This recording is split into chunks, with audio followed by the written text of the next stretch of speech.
my pleasure to introduce Gillian Longley.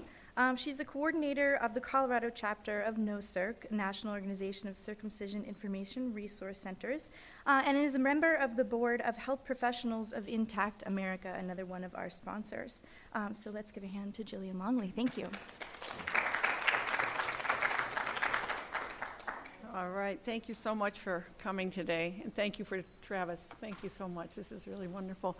So I'm going to switch the slide immediately to something more interesting to look at while I just introduce myself. We're going to be talking about ethics today, and I just want to give you a little of my background. I work in a neonatal intensive care unit in a newborn nursery, so I'm around circumcision every day, and I see the realities of the complications, the trauma, the pain, the realities of how little parents know about what they're being asked to decide about, and the realities of how little doctors are telling them about it, and how little the doctors themselves know about it.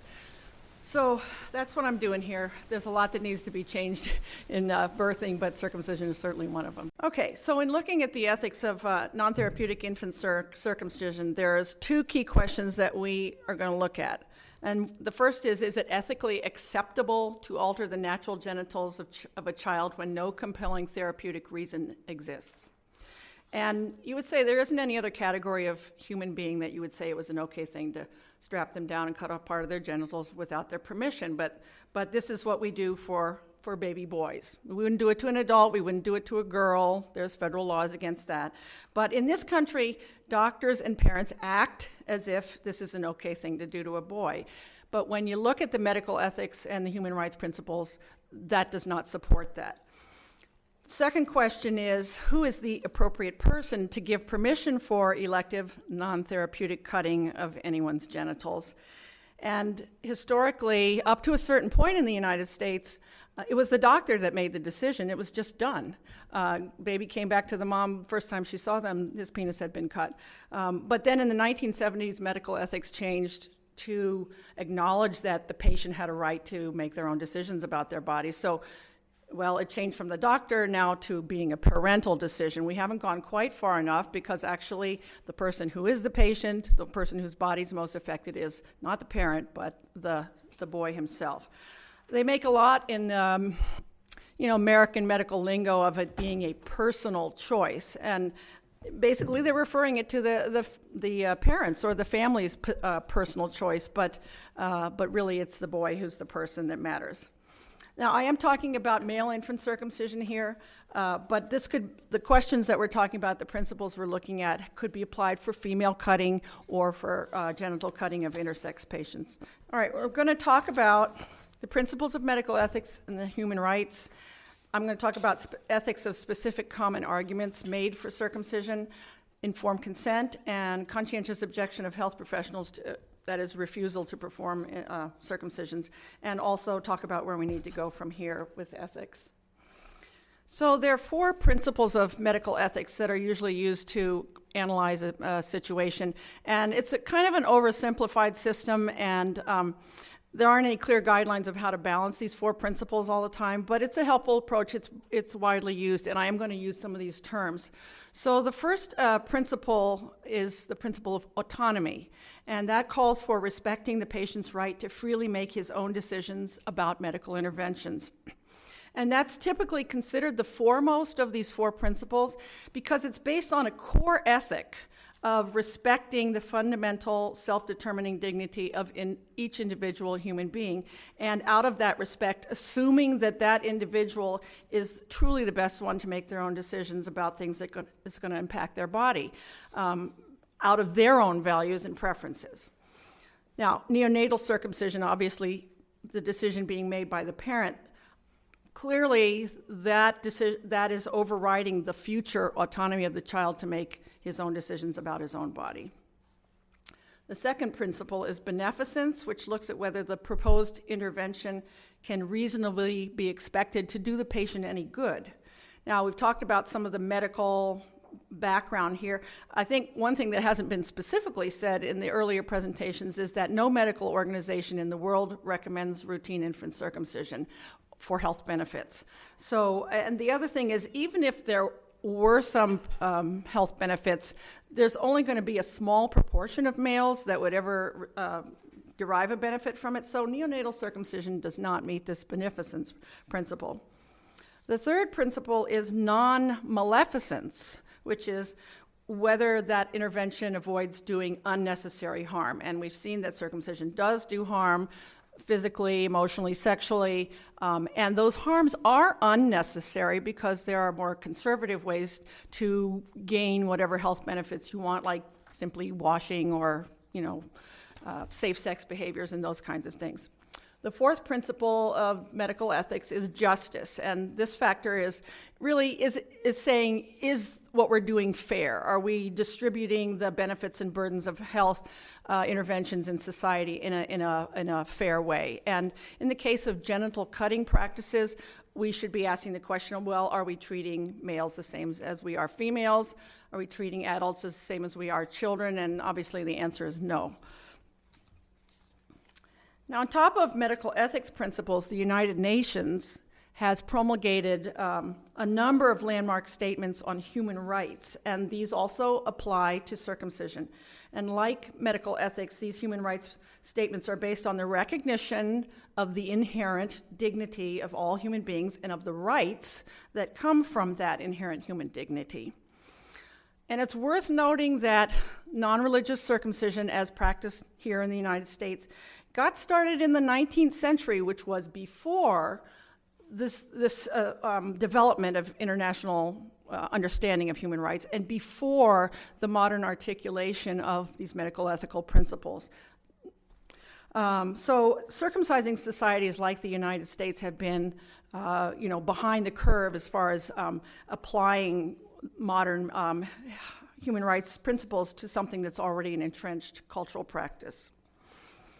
Now, the first of these was the Universal Declaration of Human Rights, came out in 1948, right after the founding of the United Nations. And that term universal that's in a couple of these titles means no exceptions. This applies to everybody, adults, children, males and females, and so forth.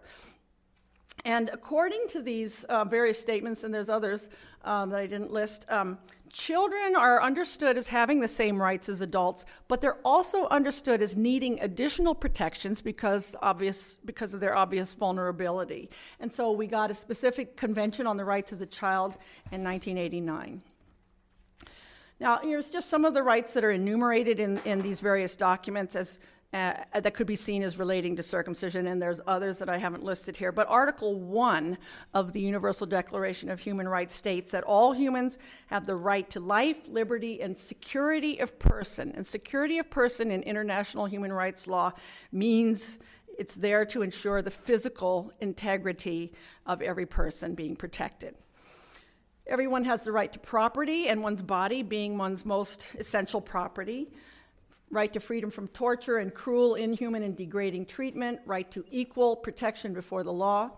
And the special rights that were enumerated for children include, this is an earlier form of the Convention for the Rights of the Child, the right to opportunities for children to develop physically, mentally, morally, spiritually, and socially in a healthy and normal manner and in conditions of freedom and dignity. Also, the right to protection from all forms of mental and physical violence, injury, and abuse, including sexual abuse, and the rights of protection from traditional practices prejudicial to the health of children, which certainly covers genital cutting practices. Okay, there's a couple of other medical ethics texts that are relevant, and I'm going to quote from some of these as we go along. And these are more specific to clinical contexts. The codes of ethics of the various medical organizations, the AMA. There are circumcision position statements from various medical organizations, all those acronyms there. The AAP, I'll refer to several times, is the American Academy of Pediatrics.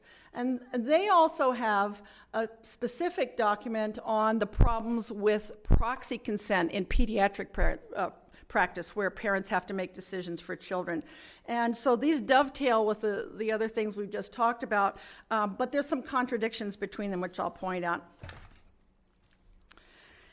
Now, there's a lot of theoretical stuff to ethics, but it's not, medical ethics is not just about theoretical words. What it's about is doing the right thing for human beings in medical settings. And circumcision has ethical implications in relation to the human beings that are affected by it. And of course, in the US, it's boys and men who are the ones who are most egregiously affected, but also women and parents and health professionals are also ethically impacted. So in talking about the ethics of circumcision, I wanted to give voice to those who are affected by it and kind of humanize it, make it real. Now, parents are told that they have to make a choice for their child, but it's not just making a choice for a baby, it's making a choice for the man that he is going to one day become. And I have a few quotes here I'm going to show you from men who were circumcised as babies without their consent, and that gives voice to them for their sense of violation that came from that. And not all men are going to feel this way about having been circumcised without their consent, but many are troubled by it to one degree or another, and these quotes will give you an indication of the seriousness of having had this decision taken away from them. When you do it to a baby, there's no way back. I'll never know what sex would be like with a foreskin. It makes me angry that somebody else decided for me to do something that I probably would not have done if I was deciding for myself. I have never been able to accept the fact that someone cut part of my penis off when I was a baby. The sheer monstrousness of it haunts every waking moment of my life. So again, ethics requires us to consider the impact of our actions on the well-being and the rights of the people who are affected. And we could easily sympathize with victims of genital cutting, female genital cutting, who would say something like this, but our culture has kind of led us or programmed us to overlook this type of expression from men, or to deny them, or to belittle them. So it's very important for everyone to remember that the primary stakeholder in the circumcision decision is the man himself, the boy and the man he'll become. So here's the core statement of the ethical problem with neonatal circumcision, that it's a non-therapeutic, medically unnecessary, irreversible amputation of a normal, healthy, functional body part from a non-consenting person. There's no disease or deformity present in the penis of a newborn baby that requires any kind of decision about surgery, and yet surgery is being offered for whatever social or cosmetic reasons a parent might think they want it done. Now, amputative surgeries that completely remove or destroy a natural body part are typically viewed as a last resort in medicine because they are irreversible, and whatever harm that produces from the loss of that body part is going to permanently alter the person's life with no going back. So generally there's treatments that conserve a body part are typically preferred in medical ethics. Now, in support of the autonomy of an otherwise competent patient, amputative surgeries that remove a normal, healthy body part, such as non-therapeutic circumcision, would be considered ethically okay when requested by a fully informed adult. But non-therapeutic amputations at the request of somebody else, other than the person who's having it done to them, would be ethically rejected almost out of hand, except, again, this is exactly what we do to baby boys every day without giving them any say in, having a choice about their own body. So in the absence of a valid medical indication, non-consenting circumcision violates the person's human right to sovereignty over his own body, and that is a right that's so fundamental that that's the basis of assault law, and that's why consent is considered so important in modern medical ethics. Now, I want to go into two of the main justifications that are given by defenders of circumcision and cover the ethics. The first one is that the argument that the amputation of the foreskin of newborns might have potential medical benefits. But I want to stop before I do that. And first I want to point out that there's a basic framing problem with framing it in terms of risks and benefits. I've seen parent information handouts that discuss the risks of being uncircumcised. And what this is doing is it's pathologizing the foreskin. It's framing it as a problem or a disease ready to happen or some kind of potential medical problem instead of just the normal body part that it is. But this is the discourse that our culture has bought into with regard to cutting the genitals of baby boys.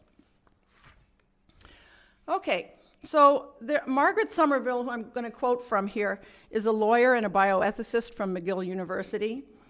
And she has written in this book, The Ethical Canary, a common error made by those who want to justify infant male circumcision on the basis of medical benefits is that they believe that as long as some such benefits are present, circumcision can be justified as therapeutic in the sense of preventative health care. She says this is not correct. She says a medical benefits or therapeutic justification for procedure requires that the benefits sought outweigh the risks and harms of the procedure, that the procedure is the only reasonable way to obtain those benefits, and that the benefits are necessary to the well-being of the child.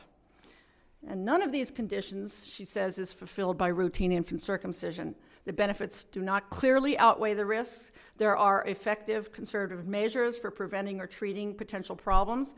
And most of the conditions that circumcision is touted for do not apply to children, like sexually transmitted diseases. So in summary, she says, if we view a child's foreskin as having a valid function, we are no more justified in amputating it than any other part of the child's body, unless the operation is medically required treatment and the least harmful way to provide that treatment. And with some variations, these same kinds of arguments could be used to debunk arguments made for potential public health benefits for circumcision as well. So, going back to our question number one, is it ethically acceptable to surgically alter the natural genitals of a child when no compelling therapeutic reason exists? Well, no. Non-therapeutic newborn circumcision of males violates all four of the core principles of medical ethics and a host of human rights principles.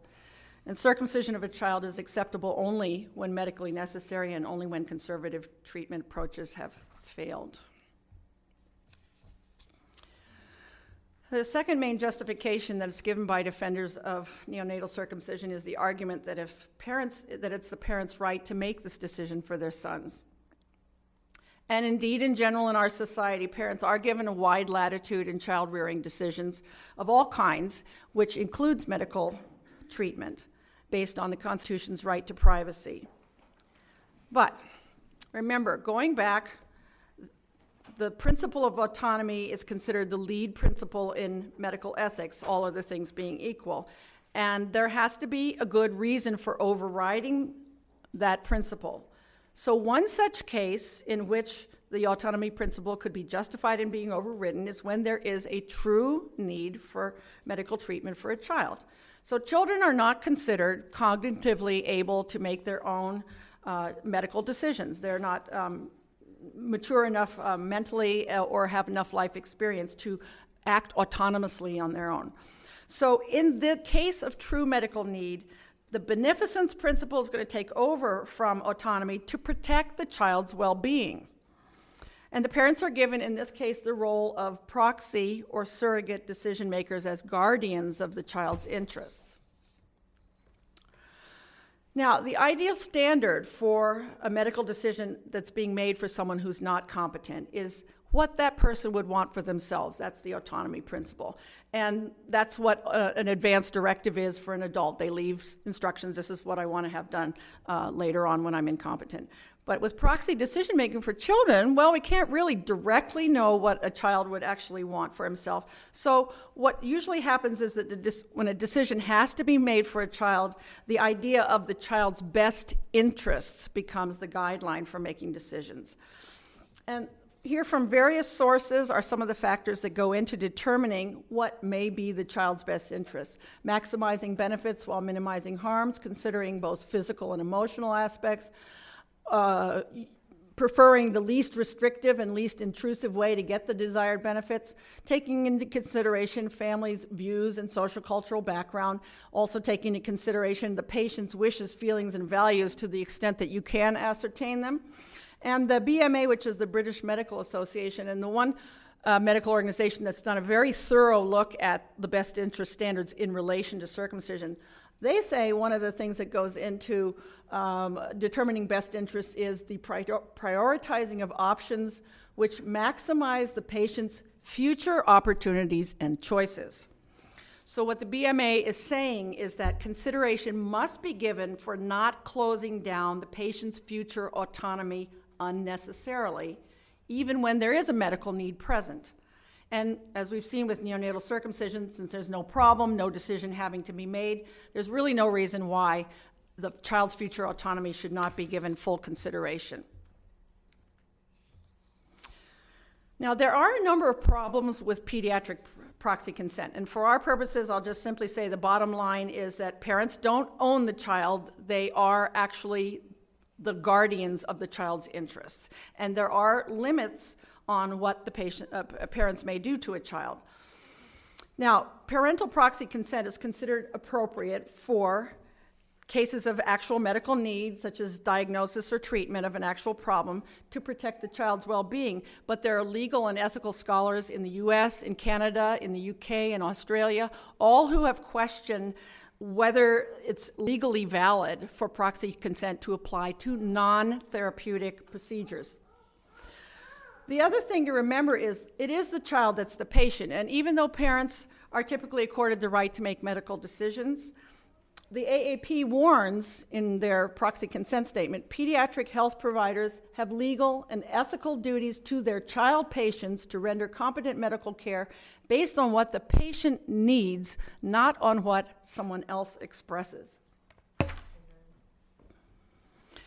There are some other general problems with proxy consent in that proxies may not always make the best decisions for their wards. And some of the reasons for this is that there's a risk that they may use their own values or concerns to make these decisions, and there's a risk that they may overlook or minimize the possible harms of any decisions they make, since it's not their body that's going to be affected. And also there are actual studies that show that, when you had a person who had designated a surrogate, but the person was still competent. Well, they asked the real person what they would do for a certain situation, and they asked the surrogates what they thought they would do, and it turns out that they are often not the same thing as what the surrogate would actually have wanted, and it actually is even worse when it's an elective intervention, like circumcision. Okay. So, considering all of the foregoing, what does the AAP say about all this in their medical circumcision position statement? They say, in cases such as the decision to perform a circumcision in the neonatal period, when there are potential benefits and risks, and the procedure is not essential to the child's current well-being, well, it should be the parents who determine what's in the best interest of the child, in their opinion. And so what they've done is basically bypassed any consideration of the rights of the child, even as they are stating that this is not essential to his well-being. However, if you look at their proxy consent statement, and this is where the contradiction came in, the AAP does acknowledge the child as a stakeholder in medical decision-making in this. And although they don't explicitly extrapolate these principles to infants, they're really quite applicable to the circumcision scenario. They say parents should not exclude children from decision-making without persuasive reasons. So I would argue that there really are no persuasive reasons for excluding a baby from future decision-making about his body. A child patient's reluctance or refusal to assent to a procedure should carry considerable weight when the proposed intervention is not essential to his or her welfare and or can be deferred without substantial risk. Well, the AAP just said it wasn't essential, and there is no substantial risk to a child having a foreskin. So I think we should just be also giving the child's future option to forego circumcision some considerable weight. Now, I just want to compare the AAP's approach to the ethics of circumcision to the way that the circumcision position statement of the Dutch Royal Medical Association, which just came out, addresses it. And you'll see, this is a country that's never practiced circumcision. Most countries in the world never have. The US is unique this way. And you'll see that this Dutch statement is much more in line with the medical ethics principles and human rights principles that we've been talking about. Insofar as there are medical benefits, it is reasonable to put off circumcision until the age at which such a risk is relevant, and the boy himself can decide about the intervention or can opt for any available alternatives himself. Non-therapeutic circumcision of male minors is contrary to the rule that minors may only be exposed to medical treatments if illness or abnormalities are present, again, therapeutic, or if it can be convincingly demonstrated that the medical intervention is in the interests of the child, with that list that we looked at. Non-therapeutic circumcision of male minors, and they're pretty direct right here, conflicts with the child's right to autonomy and physical integrity. I don't know why it has to be so difficult for Americans to figure this out. Okay, and I'm going to stick it in a little further here. I took the ethics statements from the circumcision position statements from the Netherlands, Australia, UK, British Columbia. Canada didn't have anything. The American Academy of Pediatrics and the American Academy of Family Physicians on the right, and the topics that were looked at in those relating to ethics. And along the side it's saying, did it say it was the parent's choice? Did they acknowledge the child as a stakeholder or suggest that the child ought to be able to make his own decision? Do they acknowledge the ethical problems? Do they acknowledge legal problems? Or perhaps in a couple of cases they mentioned that it might, reasonably be made illegal, just like female genital cutting. Did they compare it ethically to female cutting? And did they acknowledge that health professionals have the right to refuse to participate through conscientious objection? Of the American position statements, the AAP only talks about the parent's right to choose. And the family practice one says, a physician performing a procedure for other than medical reasons on a non-consenting patient raises ethical concerns, but they don't talk any further about it. So our second question, who is the appropriate person to give permission for elective non-therapeutic cutting of anyone's genitals? The owner of the penis, the man himself when he's old enough to give his own informed and voluntary consent based on his own values and preferences. And there is no ethical problem with the circumcision voluntarily chosen by adequately informed adults. And I just couldn't resist this because this kind of puts it all together. This is a genital integrity activism poster that highlights that issue of self-determination and choice, and very clearly shows the wrong of forcing unwanted body modifications on a physically restrained and gagged person. Now, it's very easy to see the ethical violation when it's done to an adult, but again, in our culture, we're programmed and acculturated to ignore it when it's a baby whose rights are being violated. All right, now moving on from the ethical impacts on the male himself,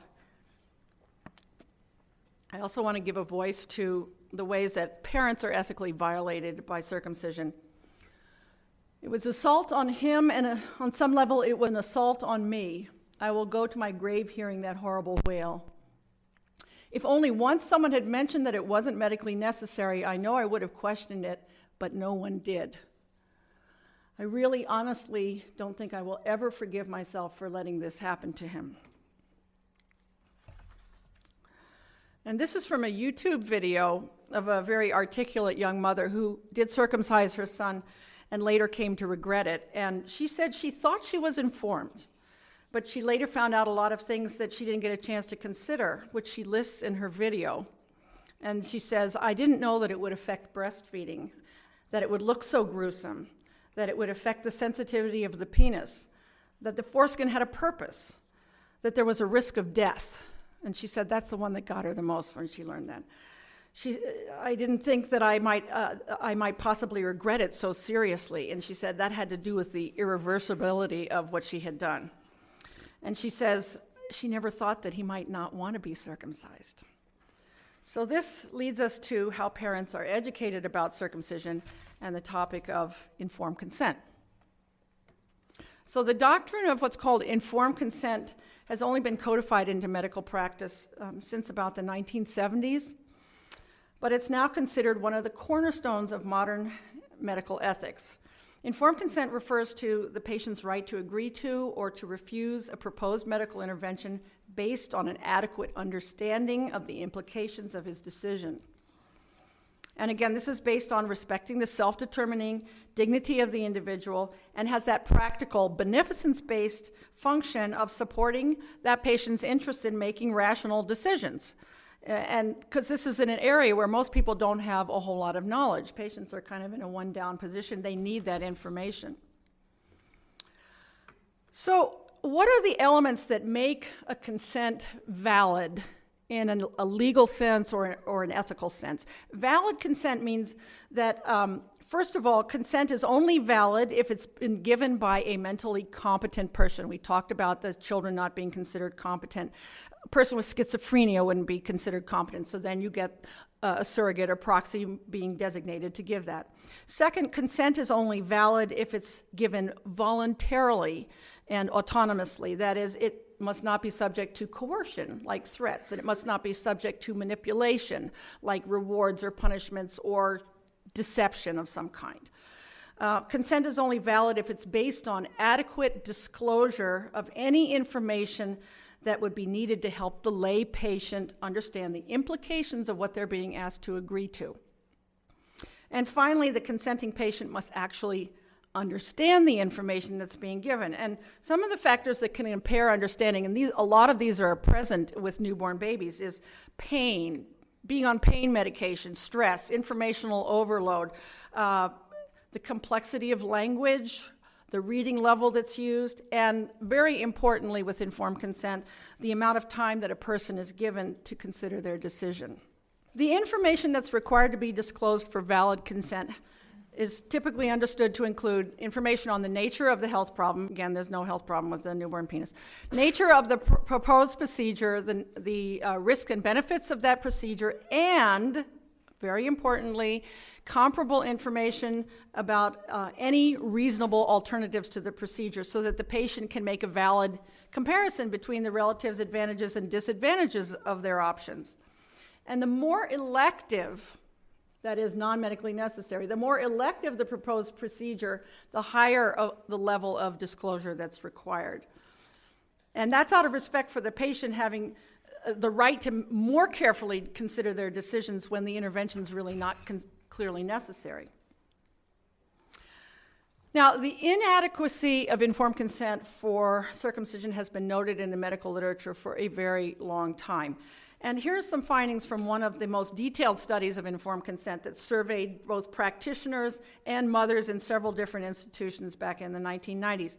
And in terms of process, nearly half of the practitioners that performed circumcisions had not talked to parents about circumcision before the birth.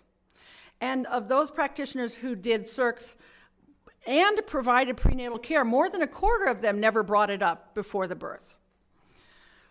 Now, of the mothers, 29% said that they had discussed circumcision, only 29%, shall I say, had discussed circumcision before the birth with either their obstetrician or their pediatrician. And 25% of the mothers, but more than a third in some other surveys, reported that they did not receive enough information to make their decision about circumcision, and yet they were making the decision. Now, I am going to go over some content that comes up here, but specifically from this survey, they did find that of parents who requested circumcision after the birth, some physicians that were observed here, and some of this was survey and some of this was just watching what they did and taking notes. Some of the physicians, when the parents had requested circumcision, appeared to assume that the discussion of reasons for or against had already been covered, so all they did was explain the procedure and some of the risks, but they didn't talk anything about the alternative of not circumcising. Some other specifics of content from some other surveys. This is specifically on complications and how parents are informed about this. In 2 different surveys, parents were found to be most often informed only of the general risks of surgery, that is pain, infection, and bleeding. Just those 3. That was the majority of what they were told. But there are dozens of circumcision-specific complications documented in the literature that just weren't talked about. This other survey, in another survey, more than 60% did not mention the possibility of damage to other parts of the penis, like the glands. And 92% of the practitioners who were surveyed did not mention the possibility of death, which is rare, but it is a real possibility. Now, I actually did a master's thesis that involved doing a content analysis of parent circumcision information handouts. So this is why I'm so interested in this. But I did it specifically, 55 parent circumcision information handouts, and I was looking for how do they cover the alternative of not circumcising, because this has just been totally ignored, except for that little bit in the previous study I told you about. So what I did was I read these handouts, and I found within them 12 different topic areas that relate to not circumcising. And that had to do with how do they talk about the anatomy, the functions, the care, the development of the intact penis. How do they talk about intact penile hygiene in terms of how is that framed? We'll talk about framing. What kind of counter information was given when a claim for a medical or social justification was given for circumcision? Like they say, well, it prevents penile cancer, but do they mention that it's really, really rare? Or did they just leave it at, well, it prevents penile cancer? Did they talk about the ethics of neonatal circumcision? Did they talk about the fact that circumcision is not practiced in most societies? And what kind of terms did they use to refer to the normal penis? Did they use the word uncircumcised, or did they talk about a normal penis, the natural penis, an intact penis? So I looked at all these 12 things, and I scored it. If they did a decent job in each one, they got 1 point for each of those, so you could get a maximum of 12 points. So here's how it turned out. I got a ton of data out of this study. It was really interesting, but I can only show you a couple of things. So this is the general overall adequacy score for how did they talk about not circumcising. And you can look along the bottom, and you'll see the groups of, there was one pro-circumcision handout. They got a score of 1.5 out of 12. The North American medical organizations, there were 6 of them, so they had an average of 3.83 things that they talked about out of the possible 12. The North American miscellaneous, other health sources, a little bit higher. And then you get to Australia and New Zealand. And I made my cutoff as 6 out of 12 ought to be, I'll call that adequate, And this is where we get into that category. They had an average for theirs of 6.7 for their handouts, talking about not circumcising. The anti-circumcision handouts ended up with a score of 10.3 out of 12. And you look at this and you say, well, that's got to be biased. I mean, that's just so high there. But what the anti-circumcision handouts were doing was giving information about the alternative of not circumcising, and they were doing a very good, thorough job of it. What's more concerning is what's not being talked about on the other end of the spectrum. Of the North American sources, they were only talking about 4 out of a possible 12 relevant things that could be talked about. So parents who are only relying on these kinds of sources are not really giving fully informed consent for circumcision, at least as far as knowledge about what is the foreskin, what do I need to know about the choice of not circumcising. Another feature that I looked at in my handout study was how the alternative of not circumcising was framed.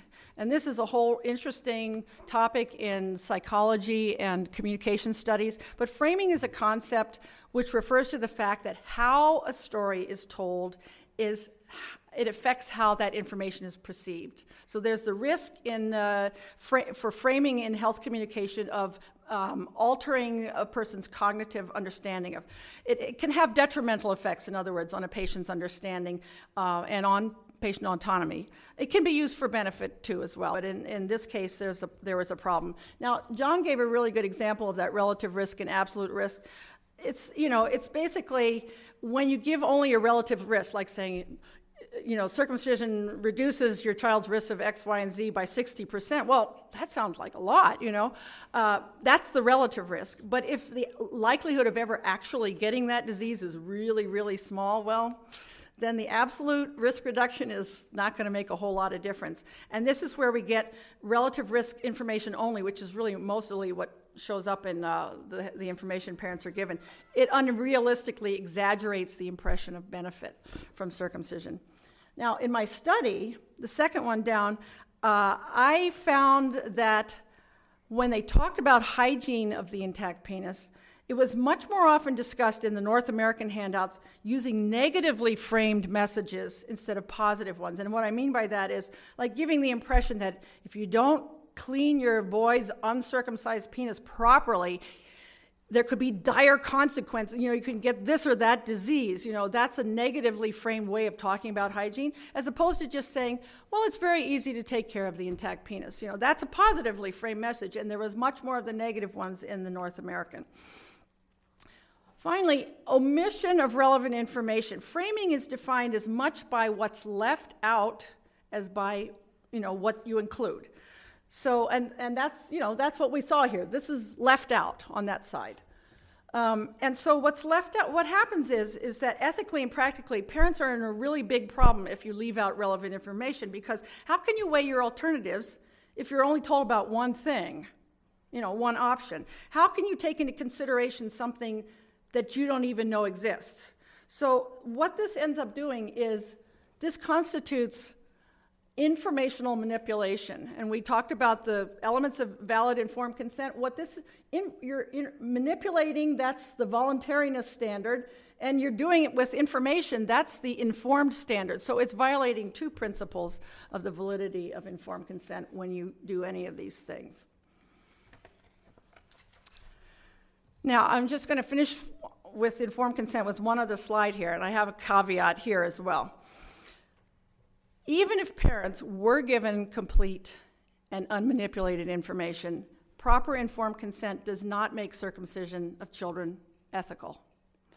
If non-therapeutic circumcision of children shouldn't be done in the first place, and if parents are not the ones who ought to be making that decision, then the informed consent of parents is a moot situation, although, of course, an adult choosing it for himself should have this proper informed consent. But here's the thing. The reality of it is that parents are being given the choice whether to cut their genitals, and they're not being given anywhere near adequate information on which to make that decision.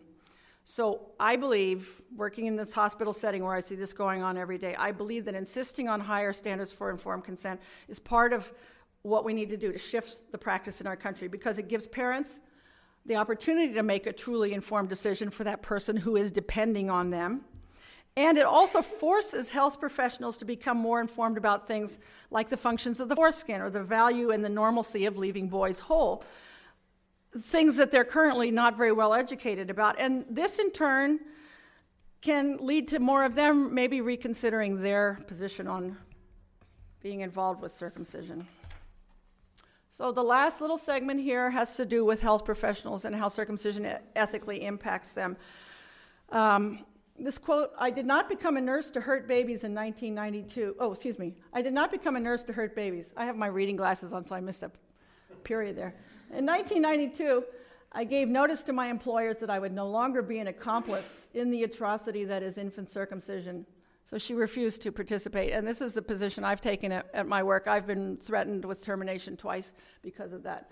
I have reclaimed my tattered soul and begun the process of becoming whole again. A number of medical organizations acknowledge the health professionals' right to not participate in circumcisions. Conscientious objection is broadly acknowledged for health professionals to not have to participate in things that they have a cultural or religious or ethical objection to. And there are nurses and doctors all across the country who have said, I'm not going to be part of this. I'm not going to be involved with circumcisions. But there are a lot of barriers to conscientious objection.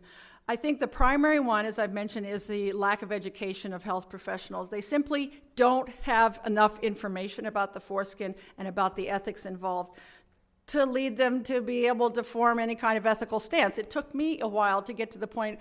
I didn't circumcise my sons, but I didn't know that much about it. It was just a gut level thing. And as I, worked in the hospital environment, I still thought, well, it's the parents' decision. I want to be a team player, so I would clean up and I would set up and that sort of thing. And then when I really started learning about it, about 10 years ago, there was no internet when I had my kids. I finally started digging into what's out there, and I was realizing, not only do I not just like this, this is really wrong, and I'm not going to have anything to do with it. So it takes time for someone to become educated enough to take that stance and just say, no way. So we need to change medical education. The other is the problem with the lack of ethical leadership from the AAP, and you saw the way they wishy-washed about it's the parents' choice and so forth. They're putting the message out to practitioners out there that this is an okay thing to do to children, and you're there to do whatever the parents want. So they do that. They're not getting any other message from them, although we did see that from the other medical organizations outside of the U.S. There's also a host of problems at the institutional level. threats, stonewalling, harassment. This goes on all the time. And I think, there's personal concerns of some doctors, but basically everybody's afraid of sticking their necks out. I've talked to the ethics committee head at my hospital, and he's this is very interesting. But, he's just going to sort of go along with what's doing. Nobody wants to rock the boat.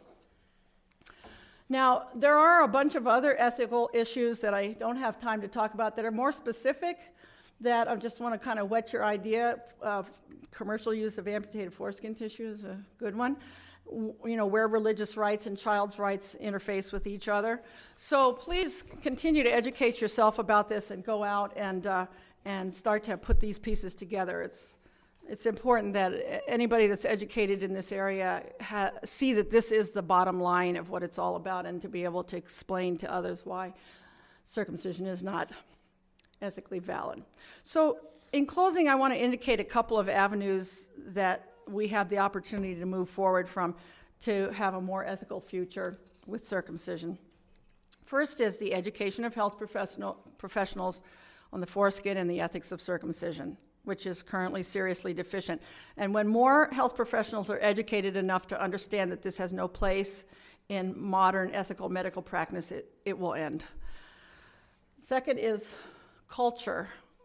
Cultural blindness can color our perceptions of ethics and human rights. I've pointed that out a couple of times. This is a statue from a statue park in Norway. It's one of many of the countries that have never practiced circumcision. And here, the foreskin is seen as familiar. It's seen as normal. And in that country, there are medical organizations and governmental children's advocates who are actively working to protect all children, both males and females, from non-consenting genital cutting. And compare that to our complacent attitude here in the US.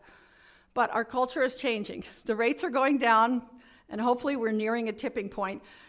It's no longer the overwhelming norm. And it's conferences like this that are going to lead to a more critical mass of people who really understand the foreskin and the ethical issues involved. Finally, I would say gender is another area where we need to move forward on. And as we've seen, there's a big disconnect between the attitudes that we have towards female and male genital cutting.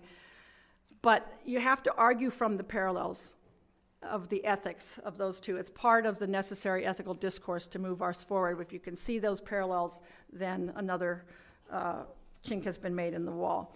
So anybody here who's concerned with gender, who's concerned with feminist issues, or concerned with female cutting or equal rights or any of those things, it's very important that you understand that male genital cutting is an issue that all human beings have to deal with, and we all need to work together to protect all children.